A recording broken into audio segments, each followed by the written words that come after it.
we are going to hand this in, and so I want to give you an opportunity to ask some questions on some of these. There are just a handful, not very many, that we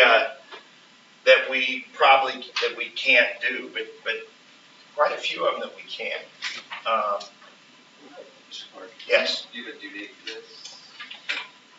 for this? Yes, I will. The sample 3, I would say there's probably 2 things we are going to hand in when we come back from this 5-day weekend or 4-day weekend. When we come back next Wednesday, we're going to hand in sample 3. We are probably going to hand in this 2014 packet. Okay. So those 2 things for sure. And then it's possible that what I give on Thursday, what I give out on Thursday will be handed in when we come back on that Wednesday. Okay? So, again, I've given, I think there's been a lot of time where I've said, hey, do some work on sample 3, do some work now. That didn't mean he did it. But, do some work on sample 3, do some work on sample 3. Okay? But I'm not going to have a book assignment tonight, so tonight could be, if you're behind, you know, I'm really behind on sample 3. Well, tonight would be pretty nice to be working on sample 3. Okay? Because we will have a book assignment probably Monday night or Tuesday night, probably Wednesday. Okay? All right. So what do you got? Anybody that's looked at this for a little while? Keep through here, see where you got some blanks you need to fill in.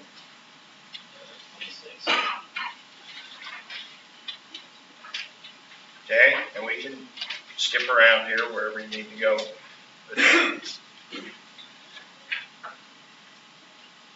Okay, 26 would be one of those that we're not ready for. And so therefore, I will know that when we hand this in on Wednesday, right? And now whether I'll hand it back so we can finish it, I don't know. We'll have plenty of other opportunities to practice. So what you notice there is the wording, where it talks about the volume of a solid. Okay, that's one of the big things we have yet to do.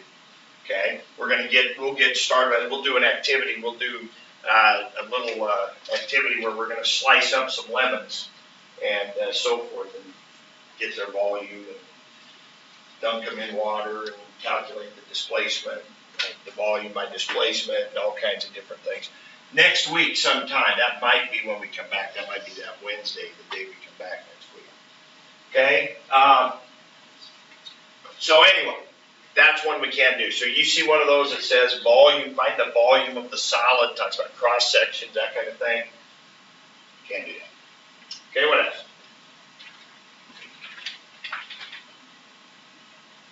32.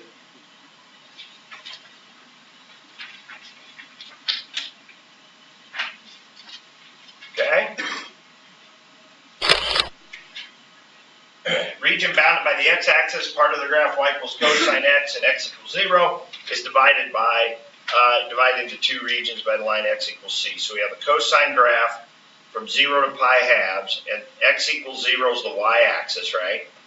That's the y-axis. So the region bounded by this and the part of the cosine graph between x equals 0 and x equals pi halves. Well, this is where the cosine graph crosses right there at pi halves. Okay, so this region, and it says bounded by the x-axis. Okay, so we know we're talking about that region. That's divided into 2 regions by the line x equals c.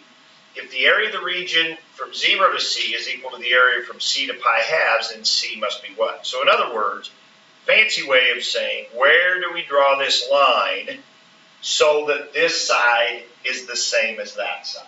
That those 2 areas are equal to each other. Okay? So there'd be a couple different ways we could do this or set it up. So somebody got an idea? So what would be the first integral? From 0 to c cosine x. So the integral from 0 to c cosine x has to be equal to c to pi halves cosine x. Now this actually is a calculator problem, isn't it? think in the first 28, no calculator. Now, I don't think this one's very hard. I think you could do this one no calculator. I'm gonna go ahead and do it that way. But you could literally do a solve on your calculator. And it's not a bad thing to do just to practice that, but you could type that in, just solve this, comma, C, and it would do it, okay? So you actually could, but the antiderivative of cosine is sine, right? From 0 to C, and that's got to equal, and do the antiderivative of sine from C to pi halves. So fundamental theorem part 2 would say sine of C minus sine of 0, and this would be sine of pi halves minus sine of C.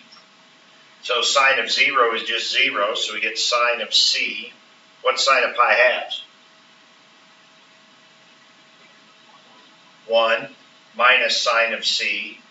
We add sine of C over to this side, we get 2 sine of C equals 1. Sine of C equals 1/2. When does sine equal 1/2? When C is pi 6. Now we'd expect that it would be over here closer to this side because this part's fatter. I mean, there's more area here. When you get down closer to the x-axis, there's less area. So it kind of makes sense that it's over here a little closer to the y-axis. So it is going to be pi 6. But, you know, might have been faster to be able to type that in right there. The other thing you could have done is found that whole area, 0 to pi halves. You could have just done the whole area and then said sine, and then divide that by 2, right? So find the whole area, divide it by 2, and then do sine from, or the integral from 0 to C is equal to, you know, whatever that answer was, whatever half that area is, just do that too. You could have just solved that. Okay? So either way, but that could be a no calculator kind of thing too, so it's good practice. But. All right, what else?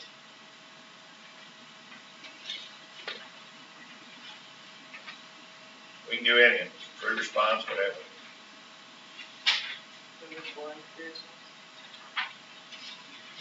It's not a bad time to go back over some of that old stuff we did, you know, that some of the stuff that was tricky before. I saw something there about inverses. I saw something there, you know, something about the chart, you know, chart kind of questions. Man, some of that stuff's been a while, right? What'd you say, number 4?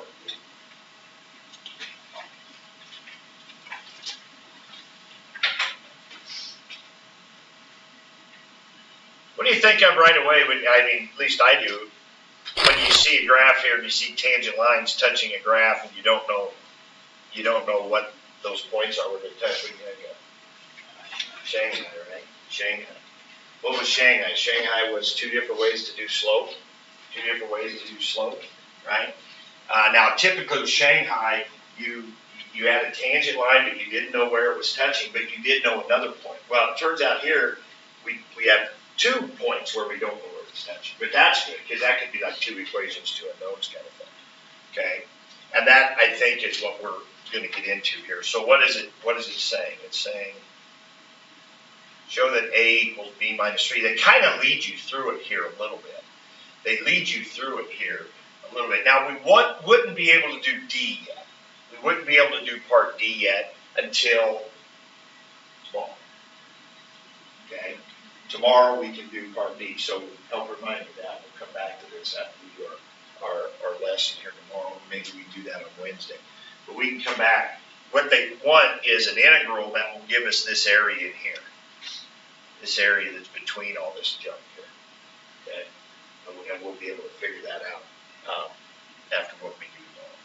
Okay, show that A is equal to B minus 3. So I would do this, well, maybe, I'm not even sure we need a Shanghai thing necessarily, but the key for Shanghai, 2 different ways to do slope, is you do slope between 2 points, and then you do derivative, and that should give it to you. So that actually should be able to do this. So if you did, what's probably here, you can do derivative of both of them. I think that's fast. I'm just trying to think ahead in my mind what would be a quicker way to do it.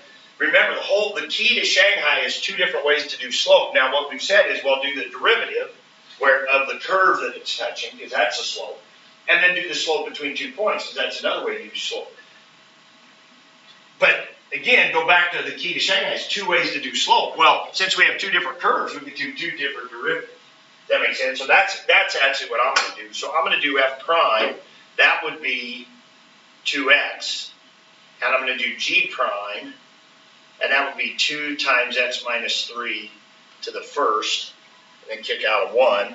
So that's going to be 2x minus 6. So f prime is going to be 2x, and g prime is going to be 2x minus 6. So that tells me that this slope at A has got to be what? Is this the f graph? This is the f graph right here, right? And this is a g graph. So what's this slope got to be right here at point A? Huh? But doesn't that have to be 2a? Wouldn't that have to be 2a right there at that point? The slope would have to be 2a.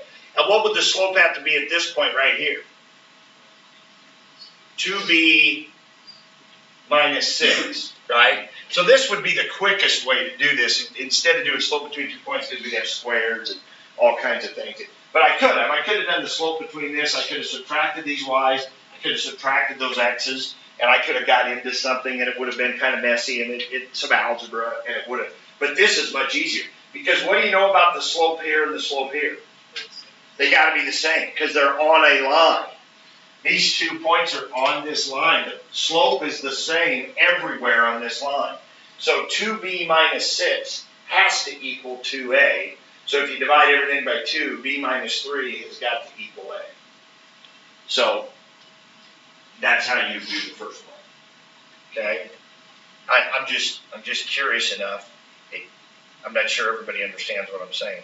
If I would have done slope between 2 points, it would have looked like this. Take this y and subtract this y, and then divide it by, and then subtract the x's, and then set all of that equal to one of these two, right? So we said do slope between 2 points and set that equal to your derivative. Well, let's say we'd have picked this one, 2a. So we just set it equal to 2a. Well, now if we would have solved this, if I had taken my b minus a over here, that would have been 2ab minus 2a squared. Over here, I'd have had b squared minus 6b plus 9. I'd have had minus a squared plus 3, right? And I'd have had all kinds of craziness there that I could have messed around with to eventually get to what I got over here. Okay? So anyway, that's what. Find the numerical value of a and b. Okay? What could you do with that now? It all comes back from this part right here. If we know a is equal to b minus 3, what can we do with that?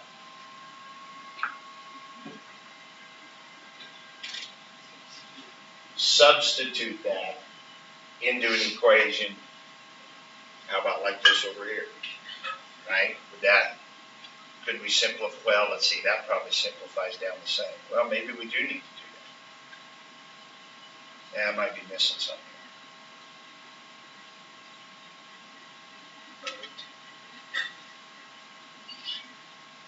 Anybody see anything simpler than going over to this? Now I could.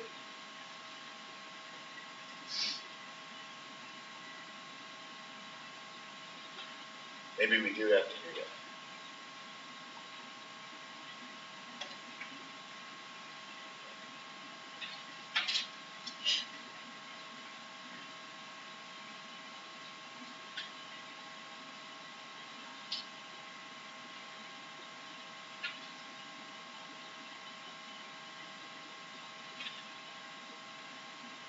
I'm afraid. Well, let's see. Let's keep going with that. 2ab minus, let's see, let's add an a squared over there. 9 and 3 is 12. What do I still have? A 6b. There's not nearly as many nice things to add together as I thought there might be. That's okay. So now let's take b minus 3 and let's put it in place of the a.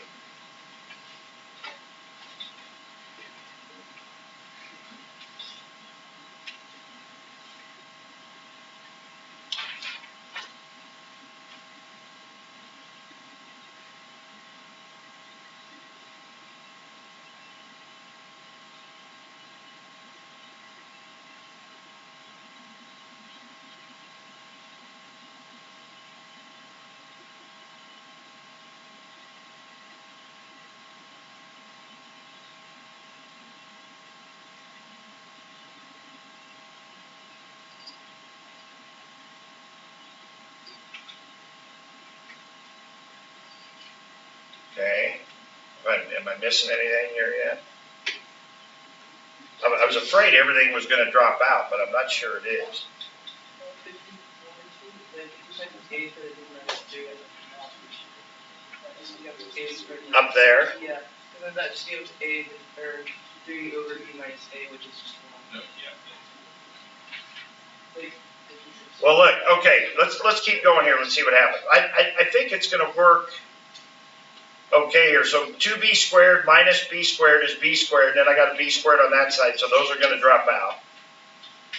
I got negative 12b plus 9 equals negative 6b plus 12. So I got negative 6b equals 3. I got b equals negative 1/2.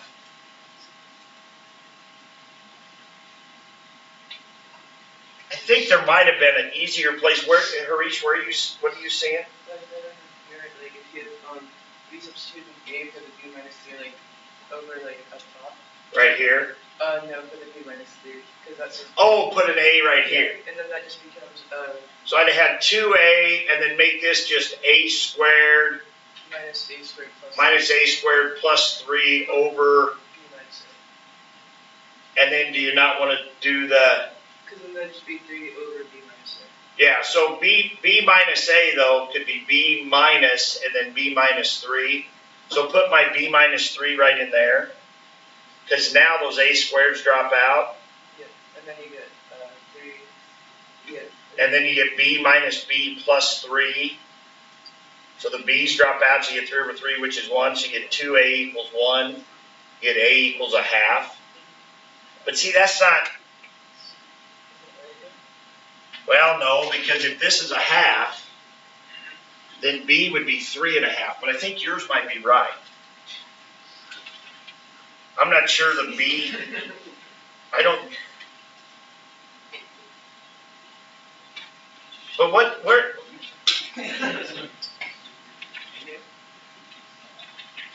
they both can't be right. Check the answer book.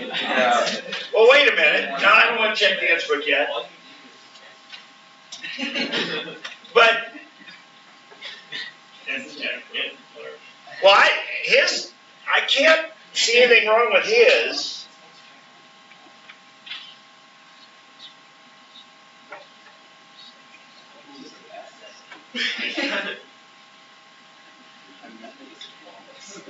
So,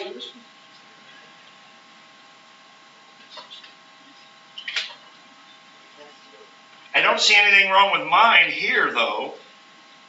Oh, there, no. I added a squared over.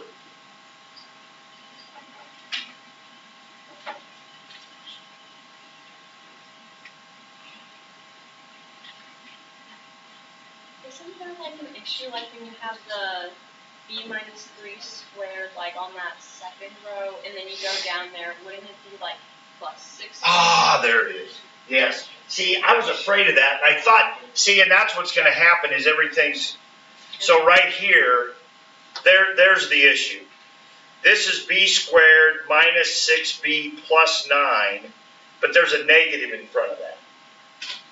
So that'd be minus b squared, that'd be plus 6b, and that'd be minus 9. Right? So now 2b squared minus b squared is b squared, and there's b squared on this side, so those would drop out. Then the negative 6b and the 6b would drop out. There we go. So now if we take away 9 over here, or take away 12, excuse me, we get negative 21 equals negative 6b, and so we get b would equal 3.5. Okay. I was pretty sure there wasn't anything wrong with my method over here. It was just messier. So 3.5, and then if you know that b is 3.5, you take 3.5 minus 3, and then a would be 1/2. When Harish, and that's what I was getting at before I started down this road, I was wondering if anybody saw that. Speak up sooner. But that was right. Harish had a good idea, because right here I could take b minus 3 and just make that an a. And then down here, I could make the A, or I could have made that B minus 3 also. I could have taken this, I took this A, I could have made this B A plus 3, whatever. But yes, that made it go quicker and not have to go through all the voiding and everything. That's what I was hoping to avoid, that. I should have seen that.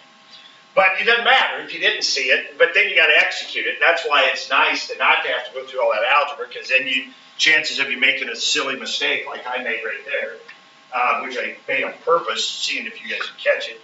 And if you did, of course, but whatever. All right, so 3.5, and then A is a half. And then write equation for line T. Well, now that you know that, now it's easy. But you got to know that first. Now, here's something else to understand about the AP test is, let's say you did make this mistake right here, right? Let's say you went through all that stuff that I went through. And this would be true on our final also, on the previous slides. You went through all this, and you made that mistake I made right there with the negative. So then you get over to here, and what did I have? I had B is -1/2, right? Then I would put that back into here. -1/2 minus 3, I'd have A is -3.5, and those are clearly wrong. Then I would put those over into here. Now, hopefully I would notice that they're wrong right here when I put them in, because these points would make sense, because they'd be flipped around. For B to be -1/2, that means this X value here would be -1/2. Well, it clearly isn't. It's 3.5 looks about right. And here, A being 1/2 looks about right. So you might catch that, oh, I must have done something wrong. But then you might think, well, maybe they're not to scale, or maybe. But they clearly are if you look at what the functions are. So you may have caught it at that point. But let's say you didn't. Then you go down here to write the equation of tangent line. Now, all you need for a tangent line equation is what? Point to slope. Well, we got slopes all over the place. And now we know this point. Now let's do it correctly. So we know this point is now, we know this is 1/2. And then it is 1/2 squared minus 3. So that'd be 1/4 minus 3, or -2 3/4, right? So we know that point, and we know the slope is 2a, or 2 times 1/2, so we know the slope is 1. So our tangent line is simply y equals 1 times x minus 1/2, and then minus 2 3/4, right? Now, if you used, that other point, it would look different. Remember, we talked about that same line, it would just look different. So you got your slope is 1, and you got your point, and you just put it into that, and that's it.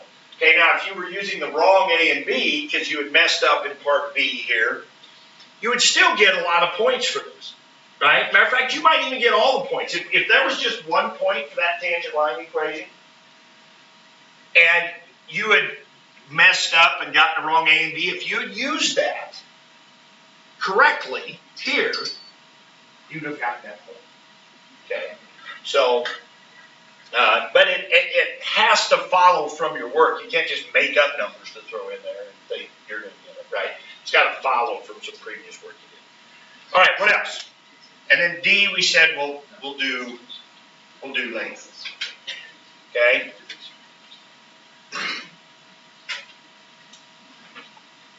What else? What else?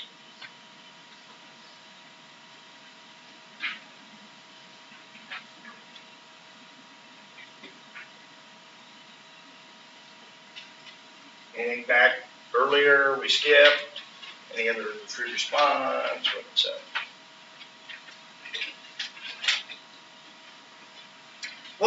We'll try to take some time. Maybe we can. We might be able to take a little time on Wednesday at least. Maybe even tomorrow, to go over a little of this. Tomorrow probably. Tomorrow we could at the beginning of the day, probably a little more time. So since this will be the main thing, probably for you to keep working on.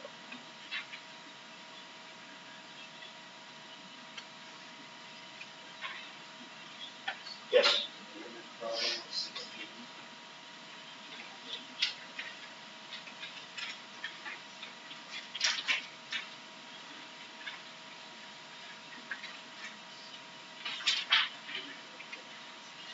Okay.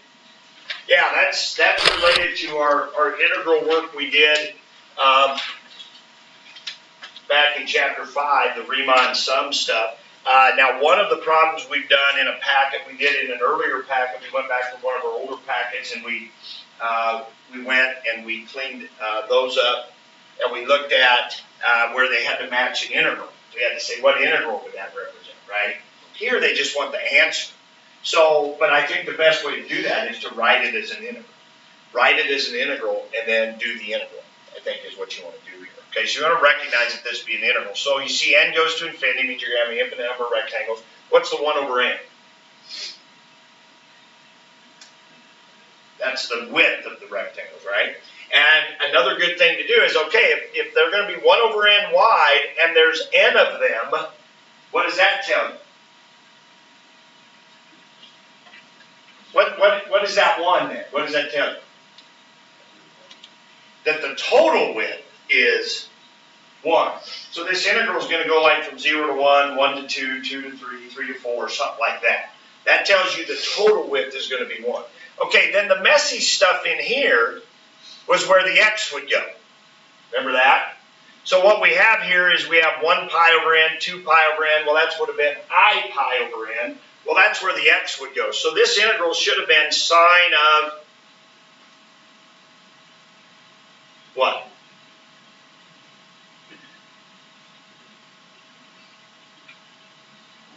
This is where the messy stuff is. So is it just x? Or is it pi times x? Well, we had 2 ways of doing that, if you remember. We had 2 ways of doing that. And it was, one way was, it might affect your interval from what to what, if you just let all the messy stuff be the x. Now, so if it's I pi over n, right? Remember how it was? So if the integral, so 1 when in your sigma, if you have a 1 there, okay, and so that's 1 pi, then that's 2 pi over n, 3 pi over n.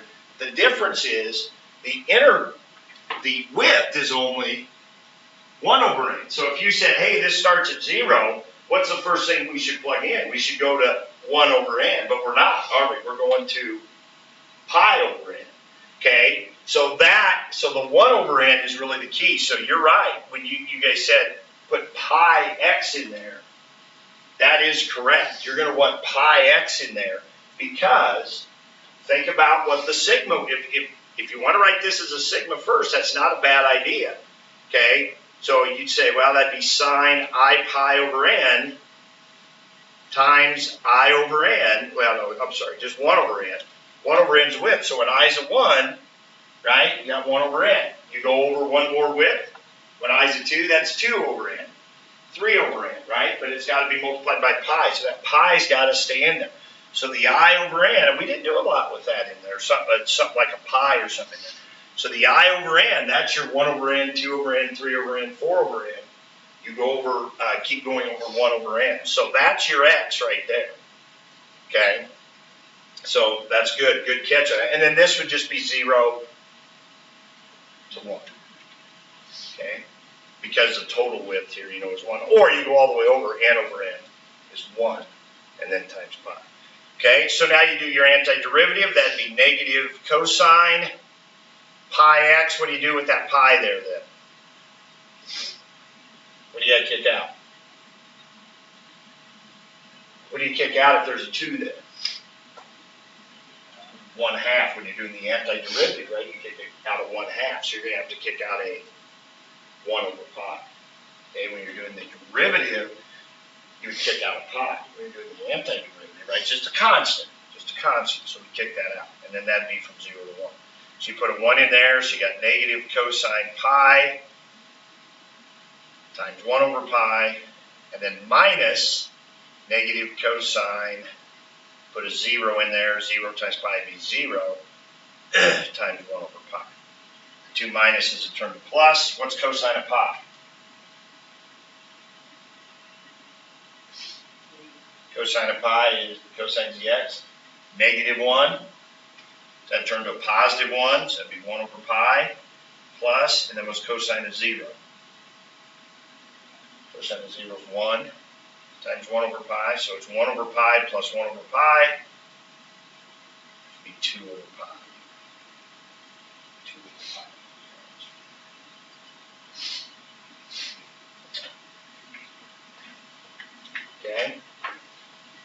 So that's a tricky one there, in a lot of ways. Not only having to kick out the multiple pi, but then getting all your negatives right, all that stuff.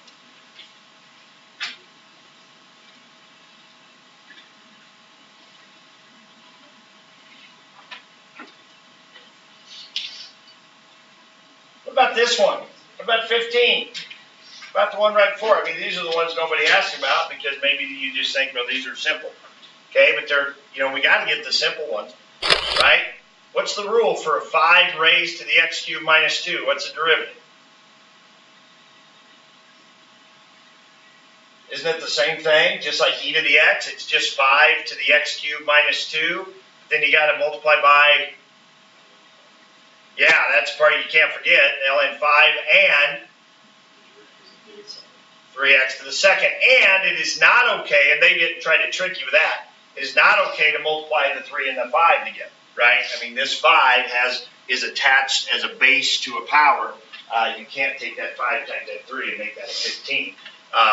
But they didn't even give you that option. So what does it look like? B? Is B the one? Okay. Now, the nice thing about a multiple choice is you may not remember the ln 5 until you look at the answers and you go, oh yeah, that's one where I got kicked out.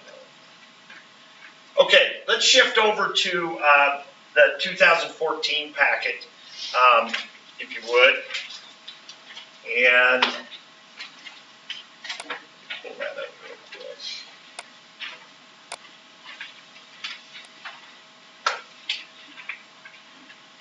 Okay, let's talk about what we've done so far.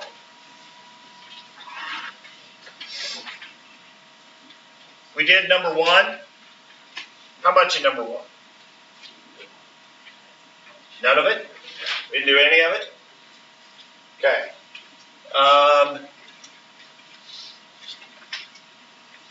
Number 2. We haven't done that, and we couldn't even do, for sure we couldn't do the first 2. Those are those solids we talked about. C we can do starting tomorrow. So we'll leave that one for now. How about this one? We did all that, didn't we? And that was even before I had told you this. I think what I did we hadn't talked about this, but again, let's just review this real quick. When you read this right here, now this is the F graph up here, notice. When you read this, what do you think right away with G? What do you think G is? G is the antiderivative of F. Okay, let's go over that again because that is something that needs to be automatic. When you see that right away, you think, okay, G is the antiderivative of F. And what I would suggest you do in this problem, and maybe you haven't, I probably told you to write that down, that you write that down right there. That G prime is F, because all of the questions, or most of the questions, refer to G. However, the graph they give you is F. So you can't be answering G questions using F if you haven't somehow connected those two in some way, shape, or form. Now, in the first one, G of 3, we just put a 3 up here, and that just means do the area from -3 to 3. Okay, so you're just doing this area, so those are just triangles, and you just calculate the triangle. Okay? So did we do all the rest of that? I think we did. Or I at least said, hey, you finished the last one or whatever. Part D. I think we did. But all it is, this is P, find the slope of the tangent line. It just means do the derivative, right? So the derivative of the outside would be F prime, leave the inside alone, times the derivative of the inside, stick in a -1. I mean, that's it, right? So, and here you do a quotient rule. So that's just some practice. A chain rule, that's a quotient rule. This is more of a chart question. This is where that G prime equals F comes in, right? Where is G increasing concave down? Well, it's increasing when G prime is positive. Well, that means when F is positive. And then concave down is when G double prime is negative, which would be when F prime is negative. And so where is F prime negative up there, and where is F positive? And then that would be your interval. Okay, what about 4? How much of that did we do?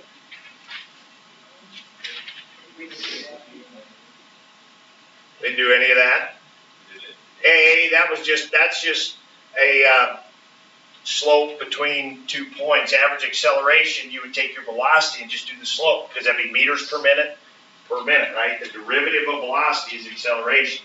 Derivative is slope. So average acceleration, that means average rate of change. Now, I don't want to get into it right now, but we talked about how average value of a function is connected to average rate of change, right?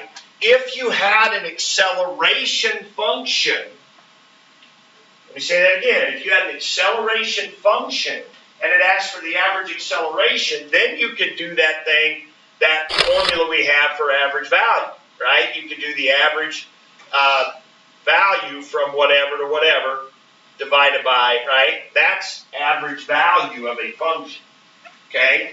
Now, how do you do that though? What's the antiderivative of acceleration? Velocity. So, but with fundamental theorem part 2, wouldn't the top of this be the same as that right there? Antiderivative of acceleration would be velocity, and then look what you got. That's just a slope, right? That's just the slope of the velocity graph, right? That's the average rate of change of the velocity graph. This is the average value of the acceleration graph. This is the average velocity of the, this is the average rate of change of the velocity graph, which again is acceleration, okay? So if you had an acceleration graph and they said find the average acceleration, you'd use this. If it's a velocity graph and or table or equation, and they say do the average acceleration, then you do this, right? So that's what we did there. So back when we did this problem, we didn't know any better, but that's how, it's important that we kind of have that connection. Okay, so that's one we can definitely do now. So we may have that. Okay, we did 5. I'm guessing we didn't do D. A and B. Okay, definitely could have done C, but that was probably because of time. Did we do 6 at all? Okay. All right, so let's do this. The rest of the time that we have, we'll work on sample 3.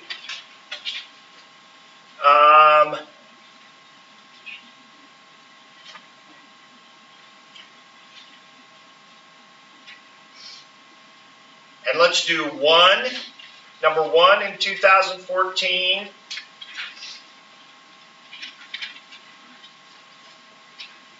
And let's do 4 in 2014. Okay, finish the rest of 4.